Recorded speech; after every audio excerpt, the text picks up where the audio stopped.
So, I was just curious if you're communicating with us right now, are there other parts of the fifth collective obviously are communicating with other people? But that's not particularly the one part that's communicating with us isn't the same part that communicates with everybody.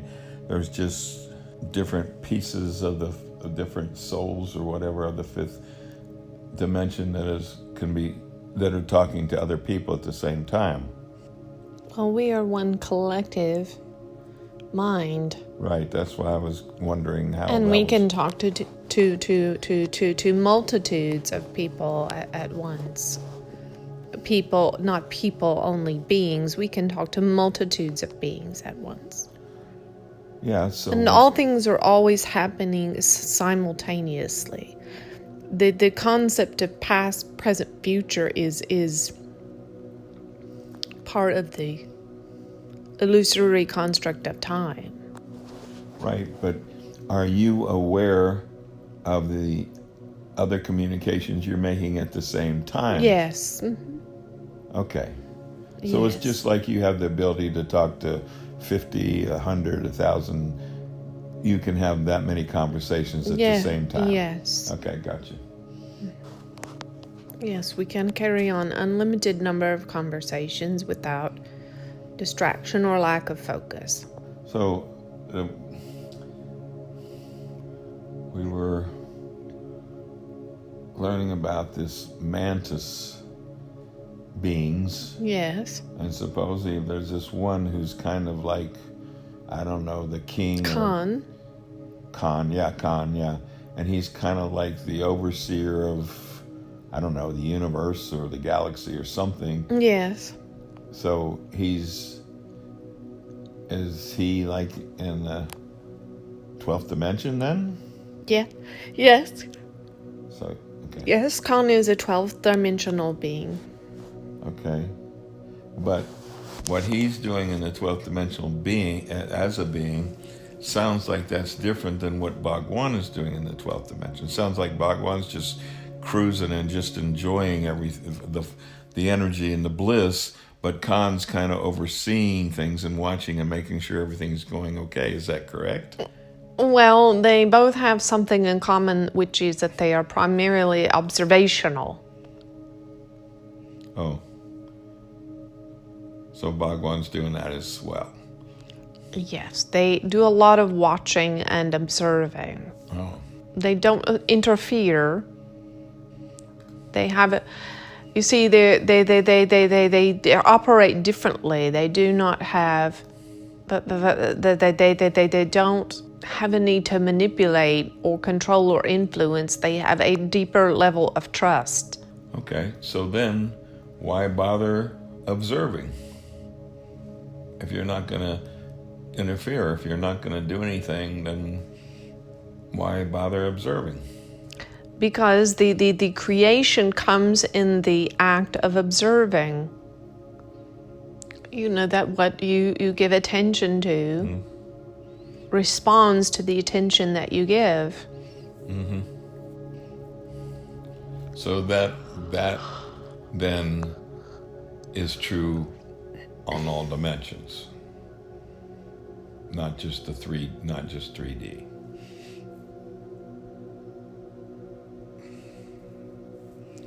Yes, but those on higher dimensions, such as Bhagwan and Khan, they have a completely different perspective from which they observe. Mm-hmm. They don't need to do anything in order to prop up or propagate their personality or ego. They are free. Anything they do is in love and in service to others and for the purpose of their enlightenment. Okay, but it kind of sounds like Khan actually goes to 3D and communicates with 3D people. He incarnates in the third dimension for specific scenarios in order to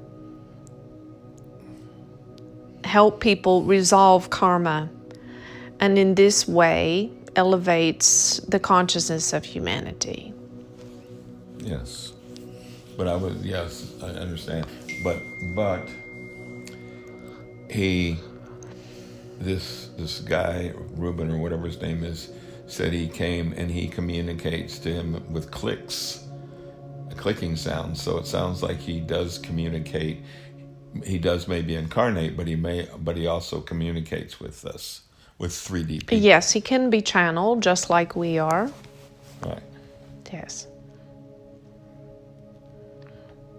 But he also said that he communicates through clicking noises. And telepathy. Well, let us explain. His native language is this clicking of the mouth. Mm-hmm. That is the language of his species. But he also can communicate with other beings through telepathy. In the same way that when the Pleiadians sometimes speak to you with their energetic light language, that is their native language. Mm-hmm. But they're also able to translate or communicate telepathically. Right. So when they're clicking to like maybe this guy, are they also sending a telepathic message at the same time? Or they're just sending a message that that guy will understand on a deeper level? So, to explain a little bit about languages of higher dimensional beings.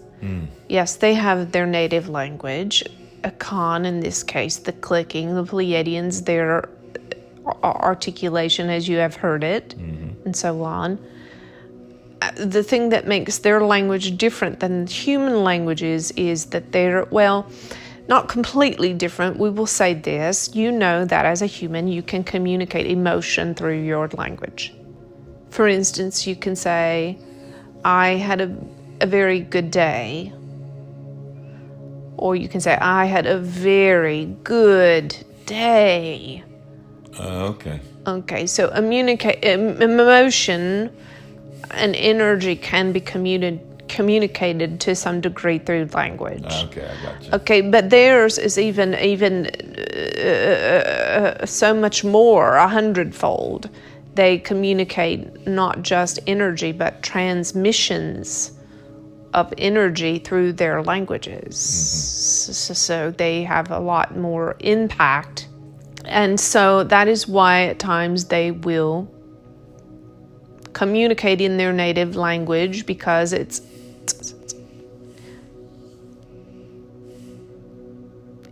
like the difference between lighting a firecracker or using a nuclear warhead.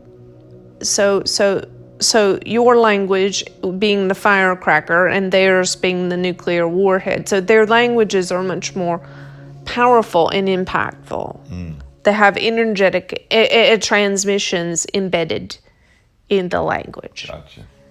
Well, also, it makes sense that they speak sometimes in their own language to you first, because that is the language of their heart and their nature. Just like you, if you were going to sing or share a message that was very important or near to dear to your heart, you would probably choose your native language first. Mm-hmm. And many times with your wife, they then give a translation afterwards. I see. In order to give some mental understanding there beyond just the energetic transmission.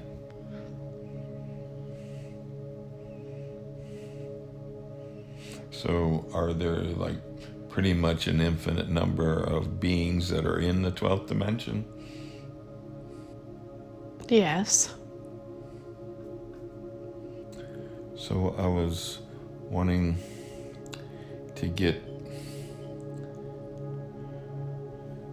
the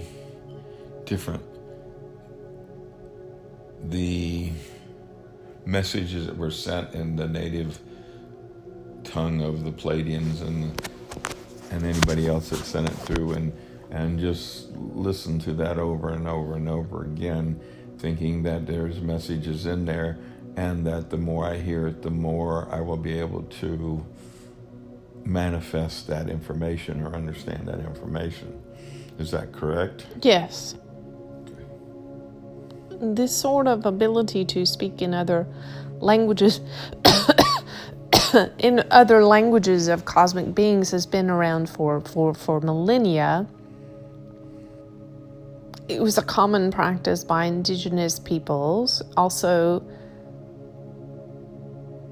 the Hebrew nation and Christian peoples. The Apostle Paul said,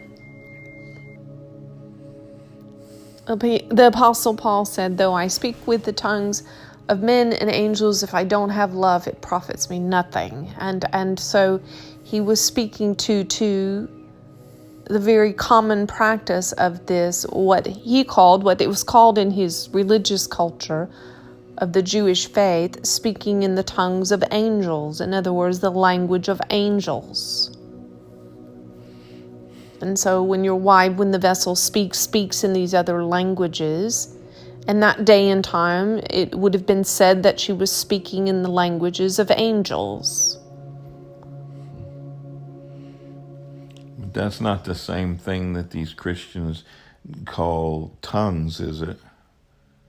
Speaking in tongues? Yes, many times that is. Many times that practice is authentic. Oh. It is an authentic rendering of a channeling of angelic languages.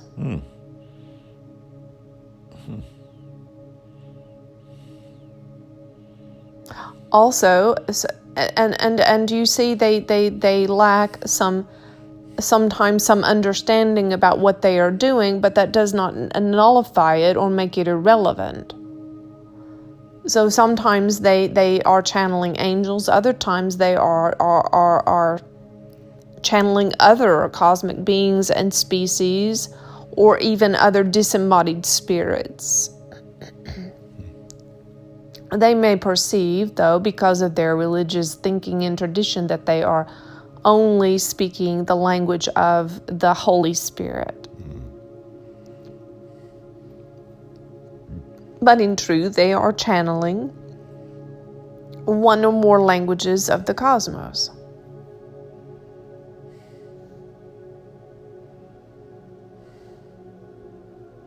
And they refer to this practice as the practice of speaking in tongues. And it is considered to be a sign of being filled with the Spirit of God.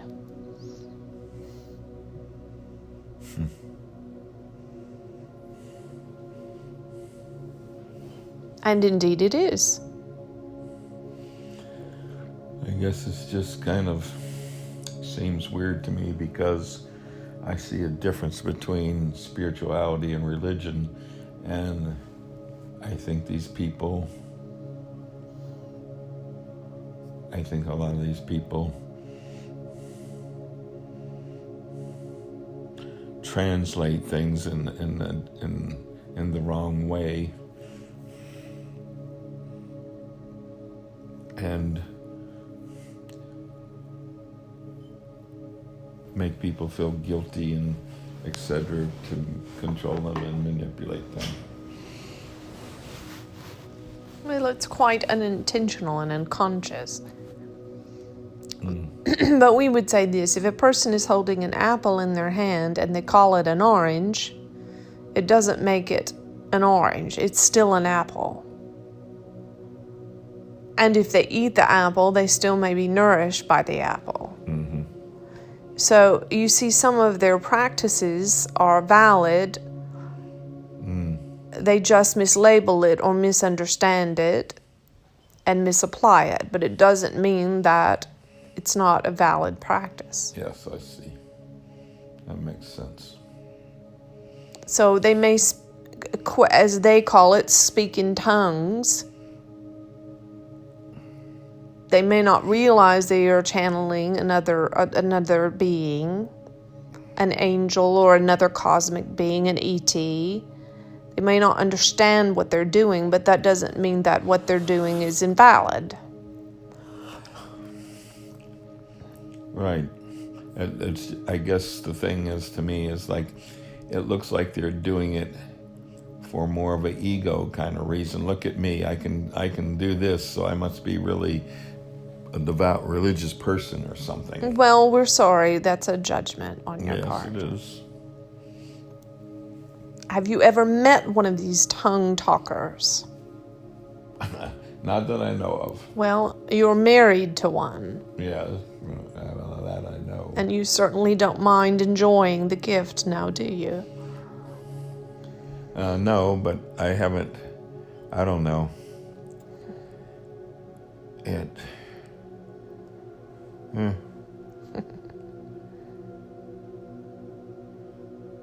It just looks and feels different when and I've not seen that in person, no, but I've seen it on the TV. Well, we will say this. People who have spiritual gifts, those gifts are given by the Creator, but that doesn't mean that the people use them in the proper way or in the best way possible. Yes, I realize that. Okay, now. You might give your son a gift, let's say a power tool. He can use it properly or he can misuse it in many different ways, but you're not likely to take it back from him. Right. Once you've given it as a gift. And so just because, as you know, people have a spiritual gift does not mean that they have the right heart necessarily or orientation to use that gift for their good or the good of others. As you know, there are many psychics, very powerful psychics, who use their gifts to harm others and put curses on them and so on. And their gifts are real and they are powerful. And the Creator does not take them back. And you know, we spoke of this with Hitler, was a very powerful orator. Very, very gifted by the Creator. But the Creator did not revoke his giftings just because of the orientation of his heart.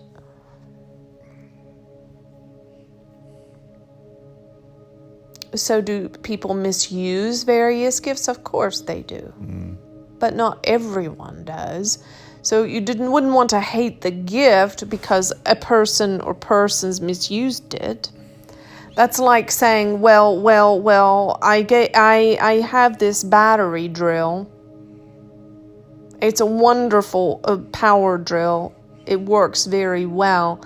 But my neighbor next door misused it. He used it to harm someone, so I don't think I should use one.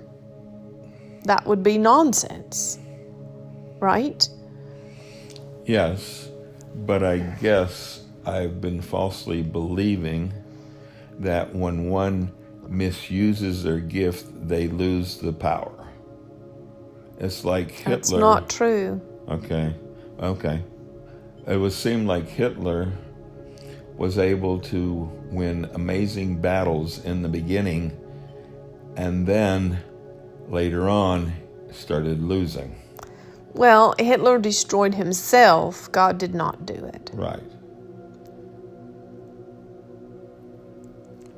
But people who acquire a psychic gifts or spiritual gifts or come into those gifts through awareness, if they are angry, bitter, vengeful, unforgiving people, then they will be angry, bitter, vengeful, unforgiving people with spiritual gifts.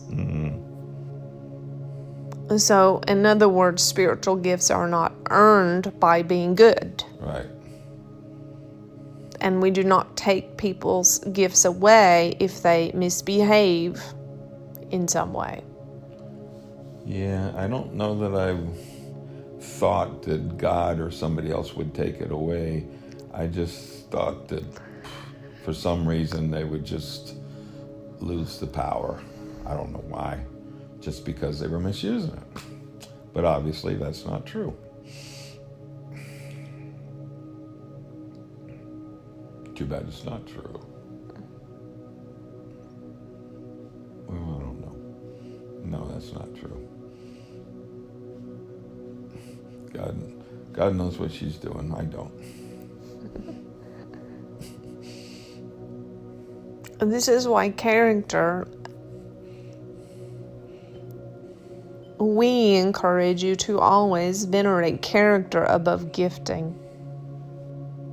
Let us give you an example. Let's say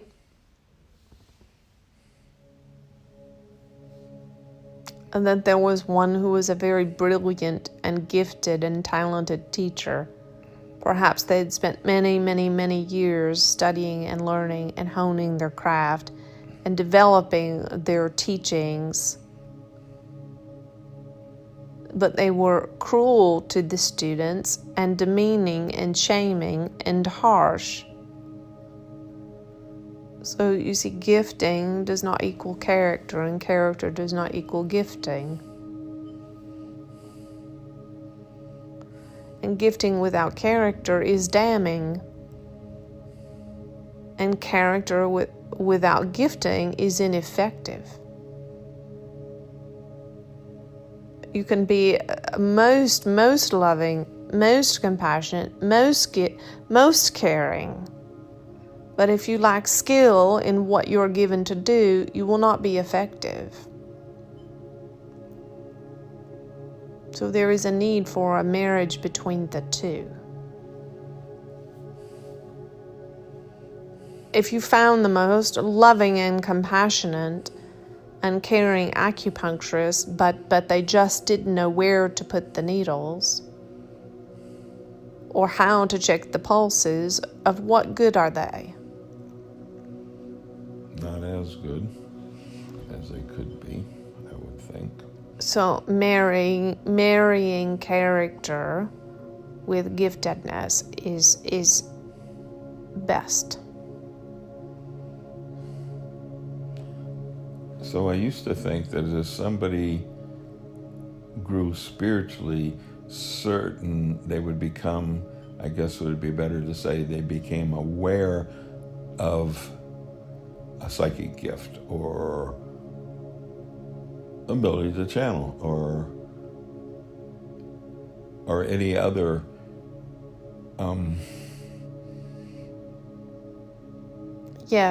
abilities. Yes, enlightenment is the removing of obstructions to being what the soul is. And so obviously when one becomes what the soul is, the particular things that they may be very good at is different than what somebody else's soul may be good at. Like Bhagwan made a great teacher, and there may be other enlightened people who aren't great teachers, but they're good at something else. So, well, his capacity for teaching was a characteristic of his personality or his egoic nature, his individuality for that incarnation. Oh. But it was not a characteristic of his soul. Oh, I see.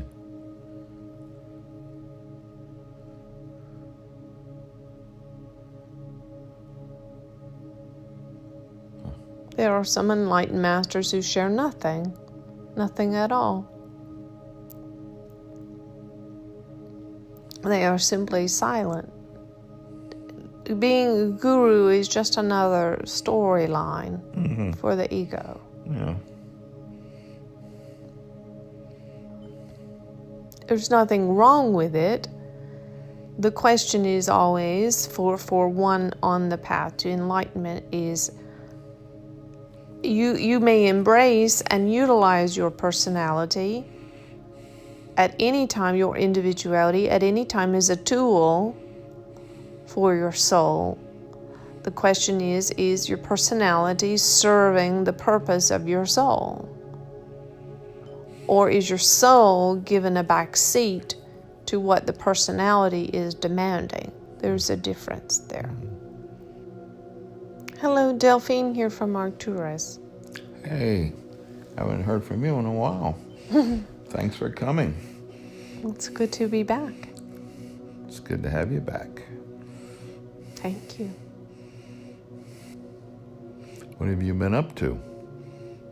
Is there such a thing where you are? I am watching the horizon here. It is vast and full of quiet. I spend most of my time here alone. When we met before, I explained to you that I am like a lighthouse here. I was just going to say, aren't you the lighthouse? I was trying to remember. I was going to say that. Yes. Yes, so I have I will explain my function. There are 3 different ways that may help you to understand. Yes, like a lighthouse. Mm-hmm. So, like what you would call an air traffic controller. Mm-hmm.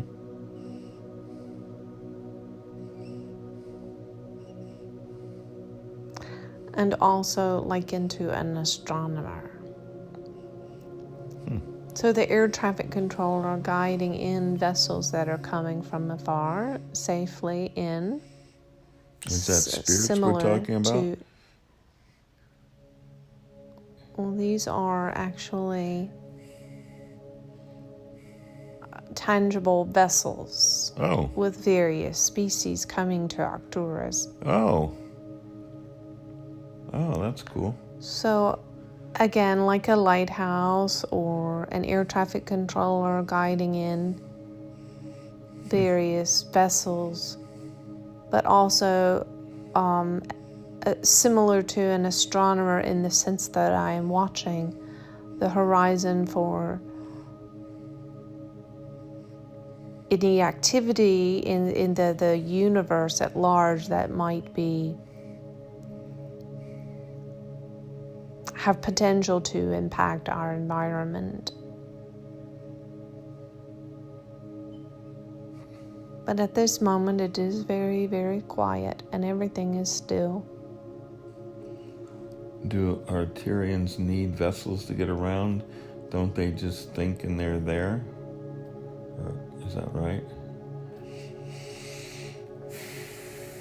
Yes, we primarily travel through telepathy. Yeah. Are there any on planet Earth?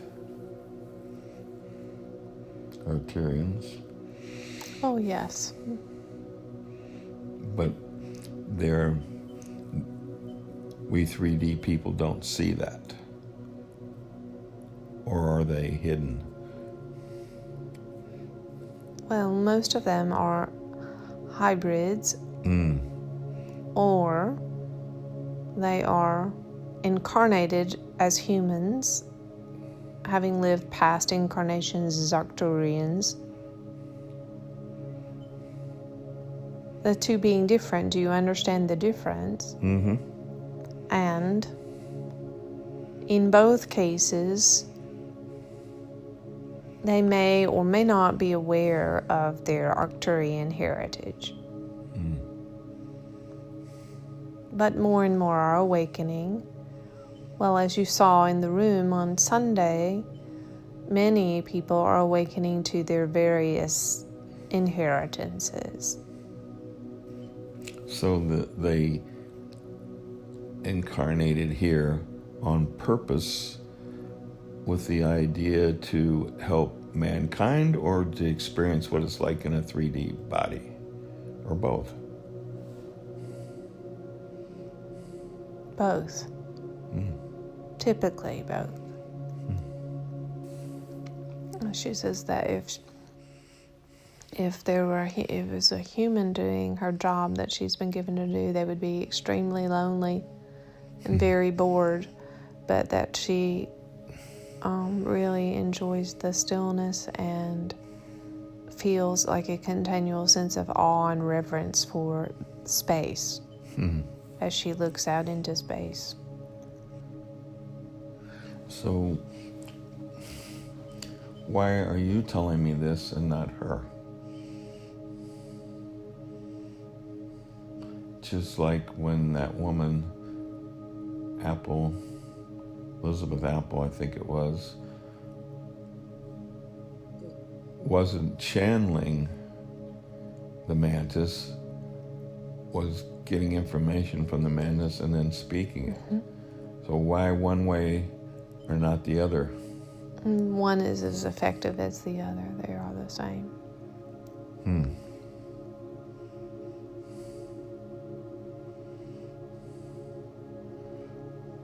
Well, they may be the same, but I prefer to hear the voice of the person being channeled and the mannerisms.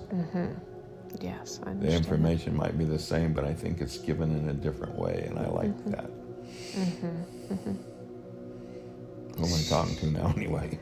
Anjie? Yeah, she's just very quiet. She's a very quiet being. Okay. Like, she doesn't have much to say. Okay. Or at least tonight she doesn't. She's just feeling very still. Well, then maybe we should leave her alone. She likes the company. Oh, okay.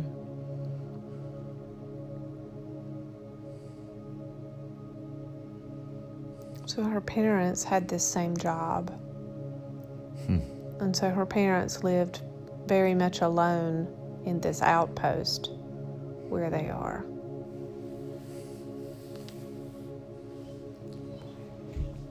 And then, so she was raised, doing this work with her parents and inherited the work. And they're no longer living.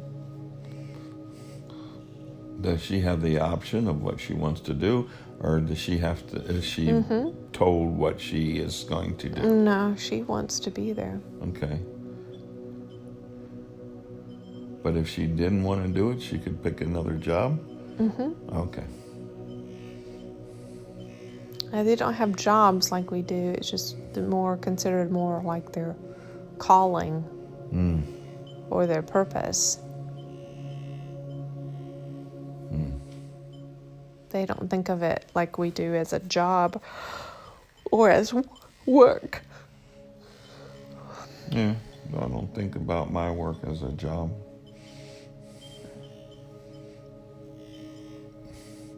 Just wanted to know if they have the choice of their work or job. So I was asking her how old she is, because she looks like she might be in like her 20s, but she said she's more than 300 years old. And she's the only child of her parents. She's the only one? Child of her parents.